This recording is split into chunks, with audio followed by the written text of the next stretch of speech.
Selamat datang kembali King. Ya, terima kasih saudaraku. Sudah lama gak berjumpa dengan kalian. By the way, buat yang masih bingung, channel ini namanya dulu itu Green Potato, tapi sekarang udah saya ganti jadi Jagai Nemo. Artinya apa, Bang Messi? Silahkan klik video yang udah saya selipkan di atas. Nanti di situ kamu bakal nonton orang yang lagi basa-basi. Dan baik, pada kesempatan kali ini, Kulo akan membawakan sebuah alur cerita anime berjudul Isekai Digit Skill. Nama aslinya panjang banget dan saya nggak mau nyebutin karena takut cangkem saya munting. Anime ini menceritakan seorang remaja laki-laki gendut, ugly, tapi good attitude. Meskipun nasibnya sial banget. Namun, setelah masuk isekai dia jadi good looking dan overpower. Konsep isekai pada anime ini juga lebih mirip seperti Doraemon dan Inuyasha. Jadi meski mereka udah masuk isekai, mereka masih bisa balik lagi ke dunia nyata secara instan. Anime ini digarap oleh studio Milepense dengan total episode sebanyak 13. Rilis pada April 2023 dan selesai pada bulan Juni 2023. Jadi, tanpa berlama-lama lagi, ini dia Isekai Digit Skill Wote Dishita Orewa Genjutsu. Pokok ikulah. Cerita dimulai dengan menampilkan sebuah aksi heroik dari MC kita yang bernama Tenjo Yuya.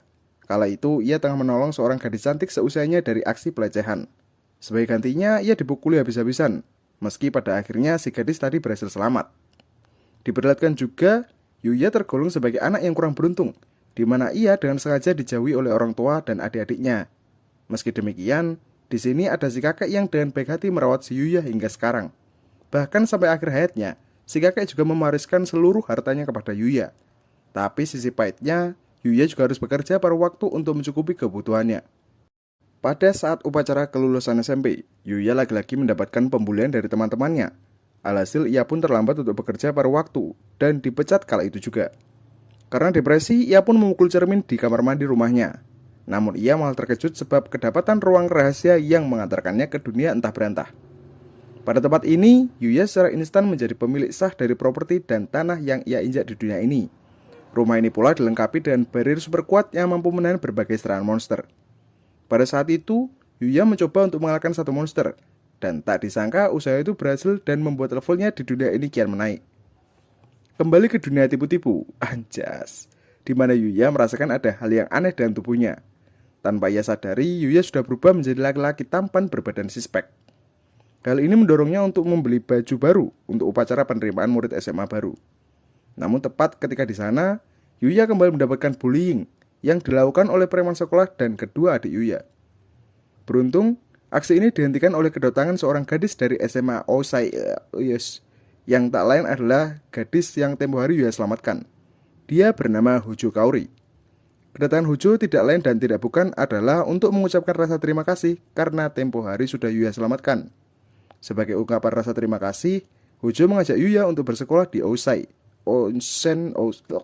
Pokoknya sebut aja sebagai sekolah OSAS, gitu aja ya. Pada saat itu juga kedua adik Yuya merasa iri karena tidak mendapatkan ajakan langsung dari Hojo. Meski mereka merasa jika kastanya lebih tinggi ketimbang Yuya. Akan tetapi Hojo menegaskan jika sekolah OSAS lebih menekan nilai akhlak ketimbang apapun, di mana hal ini menciptakan kemarahan baru di antara kedua adiknya. Di sini terungkap jika Hojo adalah anak kandung dari kepala sekolah SMA OSAS. Dengan kata lain, Yuya sudah tidak perlu mempedulikan masalah biaya. Dia hanya akan tinggal duduk manis dan mendengarkan pelajaran yang diberikan. Yuya sendiri belum bisa memutuskan. Alhasil, ia dipersilahkan untuk mencoba satu hari. Kelas uji cobanya sekarang diwakili oleh seorang wali kelas bernama Sawada Sensei. Dan seperti biasa, murid baru selalu duduk di pojok dekat jendela, bersebelahan dengan murid perempuan bernama Hyodo Yukine. Akibat ketampanan yang terlalu maksimal, Yuya jadi kerepotan menghadapi teman-temannya. Namun beruntung, ia diselamatkan oleh teman sekelasnya yang bernama Igarashi Ryo. Ryo sendiri juga memperkenalkan Yuya kepada teman dekatnya yang bernama Kurata Shingo. Sepulang sekolah, Yuya merasa sangat senang dan kemungkinan besar akan menerima tawaran untuk bersekolah di OSAS. Di mana pada akhirnya si Yuya ini ditemani Kaori untuk jalan-jalan bersama sepulang sekolah. Hingga tanpa sadar, kebersamaan mereka di sana menjadi pusat perhatian orang yang di sekitar. Beralih ke dunia lain, di mana Yuya kembali farming dan membantai monster-monster kuat. Namun kali ini ia masuk ke hutan dan kedapatan monster yang berhasil membunuh seorang prajurit. Di sini Yuya kedapatan gadis cantik yang nampak tak berdaya dan berinisiatif untuk menyelamatkannya. Usaha yang ia lakukan berhasil, namun dari belakang terdapat sekelompok prajurit yang menyusul untuk mencari si gadis. Karena takut dicurigai, Yuya pun memutuskan untuk menggunakan konsil dan pergi meninggalkan TKP. Kembali ke dunia nyata, di mana Yuya baru menyadari jika stok pakaian yang ia miliki sangatlah sedikit. Alhasil ia pun memutuskan untuk pergi belanja seorang diri, dan lagi-lagi menjadi pusat perhatian karena ketampanan yang ia miliki. Di lain sisi, kita diperkenalkan dengan karakter baru bernama Mido Miu, aka Miu-chan, dengan manajernya yang bernama... lupa, sebut saja Bu Manajer. Mereka mendapatkan sebuah masalah di mana pada sisi pemotretan yang akan dilakukan tidak akan bisa dimulai karena model laki-lakinya masih belum datang. Gak ada angin, gak ada hujan, Bu Manajer berkeliling untuk mencari model itu secara manual. Dan dapatlah seorang Yuya yang akhirnya menjalani sesi pemotretan bersama Miu-chan. Miu-chan ini kalau pas foto agresifnya gak karuan. Delon, kelakuanmu lo, tak ada rupamu lo yo. Setelah sesi pemotretan telah usai, datanglah si model laki-laki yang asli. Namun di sini dia dengan seenak jidat menggoda Miu-chan untuk dan tentu Miu menolaknya karena ternyata masih belum cukup umur. Di sini Yuya mengambil tindakan dengan nge-smackdown si model, dan tak disangka aksi heroiknya ini malah mendapatkan banyak pujian dari orang sekitar. Dan si model karirnya terancam karena kejahatannya sudah direkam oleh Bu Manajer. Atas insiden ini, Yuya tidak mendapatkan uang karena manajer tidak bisa menggaji seorang amatir. Namun sebagai gantinya, Yuya mendapatkan beberapa baju baru dan pakaian lainnya dari Bu Manajer. Beralih ke isekai, di mana gadis yang Yuya selamatkan yakni Lexia von Alseria yang ternyata adalah putri seorang raja, malah nekat kembali ke hutan untuk menemui sosok yang menyelamatkannya tempo hari. Pada akhirnya, Lexia berhasil bertemu Yuya yang kembali menyelamatkannya. Dan di sini Lexia dengan barbar mengajak Yuya untuk menikah. Arek gendeng. Baru ketemu langsung ajak nikah. Aku yang kenal suwe malah ditinggal rapi. Balik lagi ke timeline story, di mana pada akhirnya Yuya menolak lamaran Lexia karena dia nggak bisa memutuskan begitu saja dan mengatakan jika cinta itu muncul secara perlahan. Ya benar, secara perlahan. Tapi amit, raimu elek yo nggak akan muncul sing jenenge cinta iku. Kembali ke kehidupan nyata. Saat kini Yuya dan teman kelasnya tengah menjalani pelajaran olahraga. Dan Yuya tidak bisa ikut bermain karena baju olahraganya belum jadi. Di sini Yuya berkenalan dengan seorang gadis bernama Kazama Kaede. Pada saat itu, Kaede hampir terkena tendangan si Madun dari arah yang tak diduga. Namun Yuya dengan sigap menepis tendangan itu dengan epik, lalu mencetak gol. Kejadian ini tentu menjadi pusat perhatian semua orang, dan sekaligus membuat Kaede kelepek-kelepek. Kemudian ada sebuah adegan yang jambu. Ngapain sih ada adegan kayak gini? Nyusah nih aku. Oke, lanjut. Adegan yang penting-penting aja. Di mana terdapat kawanan gangster yang menyerang sekolah OSAS di siang bolong. Kayak ngide banget cuy, gak punya strategi lain apa? Nah, pokok di sini Kaori disandra karena Kemelindi ingin mengusir mereka. Terlihat juga jika kedua adik Yuya merupakan dalang di balik kejadian ini. Yuya yang sadar jika Kaori tengah disandra tentu dengan sikap menolongnya. Namun ia dihentikan oleh kemunculan Balmond full item defense. Akan tetapi, Yuya yang stacknya sudah 500 tentu dengan mudah mengalahkannya. Ia juga berhasil menumbangkan ketua geng dengan mudah. Dan pada akhirnya, Kaori berhasil diselamatkan. Juga kedua adik Yuya berhasil kembali ke jalan yang benar. Beralih ke dunia lain, di mana Yuya kembali menjelajahi hutan untuk leveling. Dan kali ini, ia malah kedapatan seekor anjing berjenis Black Fenrir. Merasa kasihan, Yuya menolong anjing ini dan sebuah ramuan penyembuh, dan memutuskan untuk mengadopsinya. Karena bulu anjing ini berwarna ireng, ia pun menamainya sebagai Nike. Kembali ke sekolah, di mana Yuya menjalani kehidupan normalnya sebagai MC tampan dan berwibawa. Kali ini ia kebingungan untuk mencari toko hewan peliharaan, dan temannya dan senang hati memberinya daftar referensi. Di sini juga Kaede menyempatkan waktunya untuk berkencan dan Yuya, maksudnya menemani untuk belanja. Setibanya di rumah, Yuya mengajak Nike untuk jalan-jalan sore, sembari menikmati indahnya pemandangan di sini.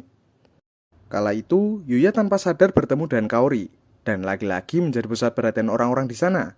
Karena apa? Ya karena ganteng. Tanpa sadari juga, Miu-chan juga menemui Yuya di sana, dan terjadilah basa-basi yang gak basi, seenggaknya gak jauh lebih basi ketimbang video gue yang sebelumnya. Selepas itu, Miu-chan meninggalkan mereka berdua. Bertiga, kasihan si Haji gak dihitung. Kemudian terjadi sedikit insiden di mana ada mbak-mbak yang tengah kecopetan. Yuya pun memerintahkan Nek untuk mengejar si copet, dan dengan enteng menyeret seorang dewasa itu dengan taring super mini. Yuya juga menyuruh Kaori untuk menelpon kepolisian, namun si copet yang emosi malah berniat untuk menikam Kaori. Tentu, Yuya dan sigap meringkus si copet, dan aksinya seperti biasa mendapatkan apresiasi dari masyarakat sekitar. Setibanya di rumah, Yuya kembali ke isekai dan melakukan farming seperti biasa. Tapi kali ini bersama Naik si anjing ireng. Pada saat itu, Yuya kedapatan monster kuat, yakni seekor rusa dengan energi sihir yang cukup besar. Namun sayangnya rusa ini tengah mengalami nasib sialnya, karena kombinasi Popol dan Kupa ini sudah terlalu OP untuk dilawan. Pada pertarungan ini, Yuya mendapatkan item looting yang cukup bagus, yakni bak mandi estetik yang berkhasiat untuk memulihkan tenaga dan memanjakan kulit. Usai berendam, Yuya dan Naik kembali farming, dan dia tanpa sengaja menemukan gua dengan buku Tatang Sutarma di dalamnya. Ternyata, buku itu merupakan seorang petapa yang tengah mencari penerusnya untuk mewarisi sihir. Namun Yuya menolak karena tidak memiliki sirkuit sihir. Untuk menggunakannya, sang petapa menepis fakta itu dan memberikannya sirkuit sihirnya kepada Yuya. Alhasil, Yuya pun mampu mengendalikan beberapa elemen sihir yang cukup kuat. Balik ke dunia nyata, di mana Sauda Sensei tengah mengumumkan acara perkemahan yang diadakan oleh sekolah. Di sini Yuya berada dalam satu kelompok yang sama dengan Kaide, si anak narsis Akira, dan cewek beraura onesan bernama Kenzaki Rin. Wah, boleh nih, yang seleranya onesan. Kalau saya sih jelas Sauda Sensei ya. Lanjut, untuk menyiapkan perlengkapan di acara perkemahan, Yuya memutuskan untuk belanja bersama teman-temannya. Di sini ada Ryo, Shingo, dan juga Kaori yang kebetulan bisa menyenggangkan waktunya. Alih-alih berbelanja secara objektif, mereka menyempatkan waktunya untuk namatin semua game yang mereka inginkan. Tentu mereka meminta bantuan Yuya yang tanpa mereka sadari menggunakan sihir untuk mencari titik lemah suatu game. Namun kesenangan mereka harus berakhir di sana, karena terjadi sebuah insiden kebakaran di area atas, di mana situasi ini mampu mereka hindari dengan cepat, namun tidak dengan Kaori yang masih terjebak di atas. Alih-alih kabur dan menunggu pertolongan, Yuya tentu dan nekat menolong Kaori dan masuk ke dalam kobaran api menggunakan tubuhnya sebagai armor air, semacam sihir lah pokoknya. Di mana usaha ini berhasil menyelamatkan Kaori dari maut dan ia mendapatkan ucapan rasa terima kasih besar dari kepala sekolah karena sudah menyelamatkan anaknya. Kembali ke isekai, di mana Popol dan Kupa ini kembali menjalani rutinitasnya untuk farming buff. Kala itu mereka kembali bertemu dengan gadis yang nampak terkapar tak berdaya. Di sini Naik menunjukkan sifat waspada terhadap si gadis, namun Yuya mengelakkannya dan bergegas menolong gadis itu. Gadis ini bernama Luna, dan dia nampak masih belum pulih total dari luka yang ia terima. Alhasil, Yuya pun menawarinya untuk berendam di rumahnya sejenak. Di sini Luna sempat bercerita jika kehidupannya sedari kecil sangatlah mengkhawatirkan, sehingga ia merasa jika saat-saatnya bersama Yuya sangatlah berharga. Usai mandi, Luna mengajak Yuya untuk farming sembari berlatih bersama. Karena kebetulan Yuya masih belum memahami pasti tentang sistematika dunia paralel ini. Dan Yuya juga mengaku sebagai penduduk asli sekitar yang memang belum tahu apa-apa. Yang mana pada kala itu jika Luna memiliki teknik bertarung unik yang mirip Doflamingo dari One Piece, yakni benang anjay. Hingga kemudian mereka pun berpisah karena Luna harus kembali menjalankan misinya. Balik lagi ke sekolah, yang mana sekarang Yuya dan teman-temannya tengah UTW menuju ke lokasi perkemahan. Di sini mereka mengisi waktu dengan bermain kartu bersama. Namun Yuya beralasan ngantuk karena sungkan dengan teman-temannya. Ya jelas cuy, dia bisa menang gampang karena pakai sihir kelemahan. Sebelum perkemahan dimulai, para murid tentu di briefing terlebih dahulu. Yang mana kemah kali ini mengharuskan mereka mencari makan sendiri, alias gak boleh beli di warung Madura sekalipun tutupnya cuma pas kiamat. Dan kala itu, Yuya mencoba arahan yang diberikan Luna dari isekai. Dan dengan kombinasi kekuatan itu, Yuya mampu menangkap banyak sekali ikan dengan tangan kosong. Dan lagi-lagi usaha ini malah membuatnya jadi pusat perhatian siswa lainnya. Usai mendapatkan seluruh bahan makanan yang diperlukan, mereka pun melaporkannya kepada guru terlebih dulu untuk dipastikan keamanan dan kelayakannya. Kemudian mereka bersama-sama mengolah bahan makanan, dan Yuya kedapatan jatah untuk memasak. Berkat kemampuan dan sihir yang mampu dikombinasikan, Yuya berhasil menciptakan hidangan super enak, yang mana usaha tersebut malah membuat Sauda Sensei kelepek-kelepek, lalu mengajaknya untuk menikah. Meski pada akhirnya usaha ini dihentikan oleh banyak orang. Di keesokan harinya, Yuya dan kelompok kemahnya kedapatan masalah baru, yang mana mereka menemukan jejak hewan raksasa dan bekas cakram besar di arah pohon. Dan benar, mereka dikejutkan dengan kemunculan seekor beruang besar, yang mana insiden ini memaksa semua orang untuk lari. Namun sayang, Sauda Sensei malah kepleset, dan hal ini mendorong Yuya untuk menolongnya. Dengan segenap kekuatan yang Yuya miliki, ia pun berhasil menumbangkan si beruang dengan bantingan Undertaker, yang mana tentu hal ini membuat Sauda Sensei semakin kelepek-kelepek. Kemudian terjadi sedikit time skip, dikit gak ngaruh. Yang jelas adegan sontak berpindah ke isekai di mana Yuya dan anjingnya kembali farming seperti biasa.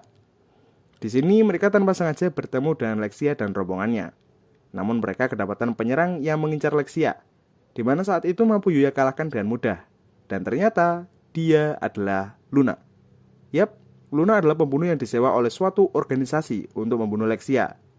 Dan di sini Yuya memutuskan untuk merawat Luna di rumahnya bersama dengan Lexia dengan menggunakan sihir teleportasi. Kala itu Lexia mengatakan jika Yuya tidak boleh dengan sembarangan menggunakan teleportasi, karena itu merupakan sihir yang sangat langka. Ibaratnya gini, lu punya sihir teleportasi, lu dijadiin alat perang. Ya bayangin aja kalau bisa memindahkan alat perang seperti amunisi suplai makanan dan perlengkapan lainnya yang sangat mahal. Dan itu mampu teratasi dengan gampang menggunakan sihir teleportasi. Itu pun kalau masih ada dalam konteks pengangkutan, belum masalah strategi perang yang mau digunakan. Nah pokoknya gitu deh. Kembali ke cerita di mana ketika Luna sudah siuman, dia menjelaskan alasan mengapa ia menargetkan Lexia sebagai korban dalam misinya, yang mana ini merupakan perintah langsung dari organisasinya. Ya, singkatnya Luna ini ingin membunuh Lexia sebagai misi, namun niat buruknya gagal karena dihentikan oleh Yuya. Di sini juga Luna mengatakan jika akhir hidupnya sudah ditentukan, yang mana ia bisa dipastikan akan mati jika misinya kali ini gagal. Tak disangka Lexia malah menawarkan Luna sebagai pengawal barunya. Ya, itu merupakan sebuah pekerjaan baru bagi si Lunanya ini. Dan dengan menjadi pengawal pribadinya, dengan begitu Luna nggak perlu kembali ke organisasinya kan. Masalah untuk Luna dan Lexia telah selesai. Ia sekarang akan menemui Lexia untuk kembali ke istana bersama para pengawalnya. Namun sebelum itu, Luna terlebih dulu mengeselebeu si Yuya. Baru setelah itu pergi sembari mendeklarasikan perang. Perang apa dulu nih? Oh, perang di Land of Dawn. Aman. Usai mengantarkan Lexia dan Luna untuk pulang, Yuya dan anjingnya terlebih dulu singgah ke sebuah pemandian air panas yang nampak asing baginya. Pada tempat itu, mereka bertemu dengan Ica berbulu merah yang secara instan bisa dijinakkannya. Babi ini Yuya namai Akatsuki karena warnanya yang merah. Ya, nggak apa-apa. Jadilah Akatsuki yang manapun, Itachi, Kisame, atau yang lainnya. Pokok jangan jadi pen, karena jobdesknya cuma translate subtitle. Di lain sisi, Akatsuki memiliki sebuah skill penyembuhan yang sangat mujarab. Hal ini membuat Yuya tanpa sadar kalau jam sekolahnya sudah hampir dimulai. Ia pun bergegas pergi dan kedapatan turnamen olahraga yang akan segera digelar. Yuya sendiri berada pada tim yang sama dengan Ryo, padahal dengan adanya Ryo saja sudah mampu meng-carry timnya dengan easy. Ditambah lagi bantuan Kaede yang mengalahkan perhatian musuh dengan goyangan peringkat MMR neraka. Yuya tetap menjadi star of the show pada tiap kejadian, yang mana ia mampu menangkap tembakan keras dan easy, lalu melemparkannya lurus hingga menembus gawang musuh. Sepulang sekolah, ia bertemu dengan manajer bersama Miu-chan, yang kembali menawarinya sebuah pekerjaan yang menjanjikan. Namun, di sini Yuya menolak dengan alasan kalau dia mau sekolah dengan normal seperti teman-teman sebayanya. Kemudian datanglah Kaori dengan info yang sangat mantap, yakni pekan olahraga sekolah yang akan segera digelar. Yang mana pada acara kali ini akan Bu Manajer memanfaatkan untuk sesi pemotretan. Sadar jika Yuya akan menjadi model, Kaori malah dengan semangat untuk meminta izin pemotretan kepada ayahnya, alias Pak Kepala Sekolah. Yah, enak banget emang kalau ada orang dalam. Pokok yang penting nggak bayar ratusan juta buat jadi abdi negara. Agak bayar dikit, tapi nggak apa-apa. Beralih ke isekai, di mana Yuya yang merasa sudah lebih kuat kembali mencoba untuk farming lebih jauh. Namun kali ini ia bertemu dengan Ica raksasa yang sangat kuat. Namun sayangnya monster ini mampu dikalahkan dengan mudah oleh Mamang Kelinci. Pertemuan Yuya dengan Mamang Kelinci memberinya banyak pelajaran, yakni tentang Mala yang merupakan sisi negatif dunia ini, dan para guardian yang bertugas menjaga dunia ini. Pokok intinya si Mamang Kelinci meminta Yuya untuk menjadi penerusnya, namun Yuya menolaknya. Sebagai gantinya, mereka sepakat untuk saling belajar. Yuya belajar teknik bertarung dari si kelinci, sementara si kelinci bakal berlatih untuk menggunakan sihir. Hasil pelajaran ini sudah bisa dilihat. Yuya mampu mengalahkan babi raksasa tempo hari, dan tubuhnya mengalami evolusi dari segi power. Lalu mereka pun berpisah. Lanjut ke cerita, di mana pekan olahraga telah dimulai. Nampak terlihat jika di sini Yuya menjadi sosok yang terlalu kuat. Hal ini terlihat ketika ia mampu dengan mudah menghancurkan meja pingpong, lapangan tenis, dan berbagai macam olahraga lainnya. Pada suatu sisi, Yuya juga diminta untuk menggantikan pemain tenis sebagai perwakilan kelasnya. Dan di sini ia bermain bersama Kaori beban yang mukulnya ngawur kayak mau perang. Namun pada akhirnya mereka tetap menang dan momen ini berhasil diabadikan oleh Bu Manajer. Sepulang sekolah pun Kaori menemui Yuya untuk berterima kasih secara langsung karena sudah dengan susah payah membantunya menang dalam lomba tenis. Tentu ucapan terima kasih ini ia berikan dengan sebuah selewewan maut. Ya, makasih lo ya. Aku yang malah pengen kira. Kembali ke isekai, di mana Yuya teringat agendanya untuk menemui sang raja, alias bapaknya Lexia. Yang mana sebelum itu Yuya memutuskan untuk singgah ke kota-kota kecil demi menjual rempah-rempah dari Jepang. Dirasa barang yang ia jual sangat berkualitas, sang pemilik menghargainya sebesar 100 koin emas. Dan Yuya cukup terkejut ketika sadar jika 100 koin emas mampu membuatnya nganggur selama 20 tahun tanpa kerja. Dan hanya perlu menghabiskan waktu untuk ngopi di angkringan. Yuya pun kembali melanjutkan perjalanan, hingga pada akhirnya sampai pada kerajaan Lexia, lalu disambut dengan baik oleh pengawal Lexia. Di sini juga Yuya malah kedapatan masalah jika sang raja malah mengira jika Yuya telah menghasut anaknya untuk menikah dengannya. Namun kemarahan ini segera mereda dengan kemunculan 4 pria misterius yang memakai winter, di mana mereka ngerusuh begitu saja, dan dengan kekuatan yang dimiliki, sihir-sihir dari anggota kerajaan mampu dihalau dengan mudah. Tapi dengan adanya Yuya, 4 pria ini mampu dikalahkan pakai tangan kosong dong. Setelah terjadi pertarungan singkat, mereka kedapatan sebuah barang bukti, yakni tanda anggota kerajaan, yang mengartikan jika dalang di balik kejadian ini adalah anak dari sang raja, alias kakaknya Lexia. Di lain sisi, kakak Lexia adalah alat dari Mala yang asli, yakni sosok yang tempo hari melawan Mamang Kelinci. Merasa jika kakak Lexia sudah gagal, ia pun berat untuk membunuhnya. Namun hal ini berhasil digagalkan oleh kemunculan Yuya. Dirasa kekuatan Mala yang semakin menipis, sosok misterius ini memutuskan untuk kabur, dan Yuya membawa sang pangeran untuk kembali menuju istana. Atas perlakuan dan kasus yang dilakukan, sang pangeran mendapatkan hukuman penjara selama beberapa waktu. Namun sebelum itu, Yuya terlebih dulu mengobati luka si pangeran dengan ramuan langka yang udah ngilang dari peradaban. Sebagai kompensasi atas jasanya, Yuya mendapatkan gelar sebagai kesatria, dan juga sebidang tanah luas yang raja sita dari pangeran. Namun meski sudah mendapatkan hadiah sebesar itu, Yuya masih merasa paranoid dengan kemunculan Mala. Alhasil ia pun berlatih habis-habisan sebagai persiapan menghadapi Mala. Tanpa Yuya sadari, Kaori telah memasuki portal isekai. Meski tempo hari sebenarnya sudah sempat masuk sih. Aku lupa nyeritainnya kapan. Yang jelas, Yuya sendiri dikejutkan dengan kemunculan Mala yang kini terungkap jika namanya adalah Yuti. Meski sudah direpotkan dengan kemunculan Yuti, Yuya semakin kerepotan dengan kemunculan Kaori yang jadi beban di sana. Namun untungnya Mamang Kelinci datang di saat yang tepat untuk memberikan Yuya sebuah bantuan. Dirasa terpojok, Yuti pun mengeluarkan ultinya. Namun sayang, usaha ini sia-sia dan kemenangan jatuh ke tangan Yuya. Terungkap lagi jika tujuan Yuti sebenarnya adalah balas dendam kepada manusia, di mana dulunya manusia telah berkhianat kepada gurunya, yakni Mala yang asli. Jadi gimana ya? Mala yang asli ini menjadikan Yuti sebagai muridnya. Kayak si Mamang Kelinci yang mau jadi Yuya sebagai muridnya, tapi nggak jadi. Ya, pokoknya gitulah. Terus, kini Yuti sudah terbebas dari tuntutan itu, karena sudah disterilkan dengan kekuatan Akatsuki. Di lain sisi, Kaori akan tetap menjaga rahasia Yuya dengan baik, karena ia sendiri juga merasa jika ini merupakan sifat original Yuya yang suka menolong orang. Adegan ini sekaligus menjadi penutup untuk serial Isekai Digit Season 1.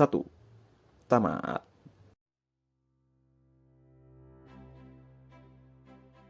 Bagaimana alur ceritanya? Bagus? B aja? Kalau menurut saya sih oke-oke aja. Pokok kalian seneng. Pasti yang gak buat kamu. Kali-kali kehidupan Yuya sebagai MC yang menjadi tampan mendadak juga sangatlah boleh-boleh. Pertemuan dengan gadis heroin anaknya Kapsek, cewek dingin, cewek ekstrovert, bu guru gede, maksudnya yang gede itu wibanya sebagai guru. Pokoknya banyak deh. Dan tentu mungkin itu aja sih yang bisa saya sampaikan. Kalau ada komen gak lengkap alurnya nih, ya gimana lagi? Judulnya aja recap. Kalau mau lihat detailnya langsung tonton aja di aplikasi kesayangan Anda, atau mungkin website. Ya, sangat boleh sekali jika habis ini ada yang request lagi. Karena jujur saya bingung mau bikin konten apa lagi sih yang lagi bagus gitu. Dan apa saja boleh. Pokok kelihatan cuan-cuan maling cuan. Permisi, saya Ju dan adios.